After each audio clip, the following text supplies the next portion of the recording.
कालिके क्रमांक 16 आम्हाला असा आदेश आदमापुरातून आलेला आहे। सर्व भाविकांनी ह्याचा व्हिडिओ करून घ्या किंवा मोबाईल मध्ये फिट करून घ्या। आदमापूरमध्ये जाहीर काढलेला आहे, जे बाळूमाच्या नावावर कोण 10 रुपये मागत असेल, कोण 20 रुपये मागत असेल, कोण अन्नदान बाळूमाच्या नावावर करायचं आहे, भंडारा घालायचा आहे, मला बाळूमाचं मंदिर बांधायचं आहे म्हणून तुमच्याकडे कोणीही जर पैसे मागितलं, तात्काळ माझा नंबर घ्यायचा। माझा नंबर इथं चालू आहे। सतत किती 12 वाजता रात्रीचा फोन केला तर तो फोन सतत लागत असतो। बाळूमाच्या नावावर कुठल्याही माणसाने 1 रुपया जर तुम्हाला मागितला असेल, लगेच आम्हाला तात्काळ फोन करायचा। त्या माणसाचं नाव सांगायचं का, तर बाळूमाने सांगितलं ज्याला मंदिर बांधायचं त्याला स्वतःच्या हिमती बांधायचं, लोकांच्या जेव्हा मंदिर बांधू नको। मामांचे तत्व आहेत, आपल्या पोटासाठी बाळूमाची मंदिर बांधू नका। अनेक देवरुच्या तुम्ही बघत आहात, प्रत्येक गावोगावी देवरुच्या आहेत।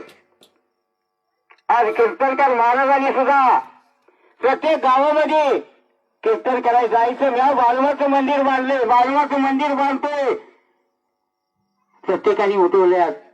जे महाराज बाळूमाच्या दारात कीर्तन करायला येतात, त्या प्रत्येक महाराजाच्या दारामध्ये बाळूमाचं मंदिर आहे, त्याला कुठेतरी आळा बसला पाहिजे।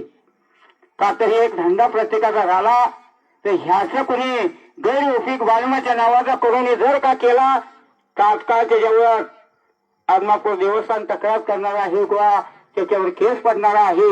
एवढे मोठे मोठे देवरुची जेलमध्ये भोगल्यात, बाळूमाच्या नाव मागणारे तुमच्या कानावर प्रत्येकाचे आहे।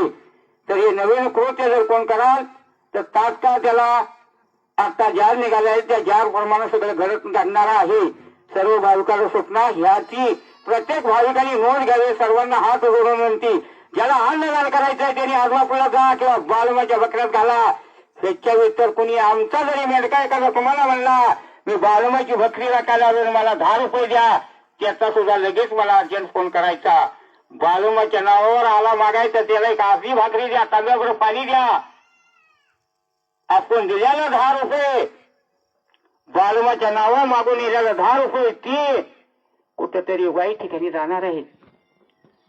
आपण दिल्याला धान्य कुठेतरी दुकानात नेऊन विकणार आहे आणि ते दारूच्या गुत्त्याला घालणार आहे, त्याचं पातक आपल्याला लागणार आहे।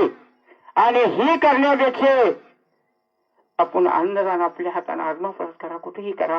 प्रत्येक भाविकाला माझे हात जोडून विनंती आहे, हा भगवंत कसा आपल्या हातनं चांगलं काम करून घ्यायसाठी किंवा तुमचं चांगलं करण्यासाठी देवीत्वर आलेला आहे।